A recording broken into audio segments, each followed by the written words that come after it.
नाज़रीन आदाब, अक्स परवाज में आपका इस्तकबाल। मैं हूँ आपके साथ हयावानी और डालते हैं जम्मू कश्मीर की ताज़ा तरीन खबरों पर एक खास नजर।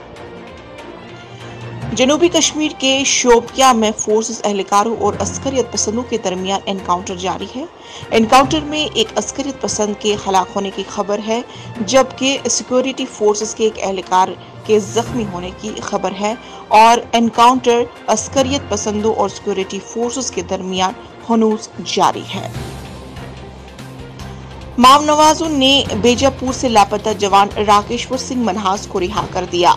6 अप्रैल को प्रेस नोट जारी करके माम नवाजों ने लापता जवान को अपने कब्जे में होने की बात कही गई थी।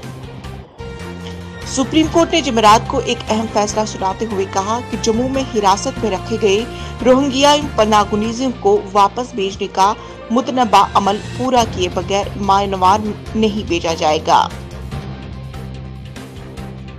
जम्मू कश्मीर पुलिस ने सरहदी जिला कुपवाड़ा के करना जंगलात में एक नार्को ट्रैक्टर मॉड्यूल का पर्दा फाश करके एक अस्करी माविन को गिरफ्तार करके इसकी तहवील से करोड़ों रुपए की हेरोइन जब्त करने का दावा किया है। जम्मू एयरपोर्ट पर जुमेरात को एक शख्स को गिरफ्तार किया गया। बताया जा रहा है कि गिरफ्तार किए गए शख्स का ताल्लुक गैर मारूफ अस्करी तंजीम गजनवी फोर्स से है। जम्मू कश्मीर में कोरोना वायरस के केसेस में लगातार इजाफा देखने को मिल रहा है। गुज़श्ता 24 घंटों के दौरान यूनियन टेरिटरी में 835 नए मामले दर्ज किए गए हैं।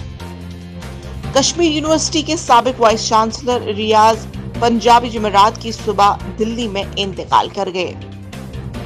जम्मू कश्मीर के लेफ्टिनेंट गवर्नर मनोज सिन्हा ने बुध के रोज सिविल सेक्रेटरीट जम्मू में J&K फिल्म पॉलिसी 2021 का जायजा लेने के बाद एक आला सतही इजलास की सदारत की है। नाज़रीन, ये थी आज की सुर्खियां और आप बने रहे अक्स परवाज के साथ।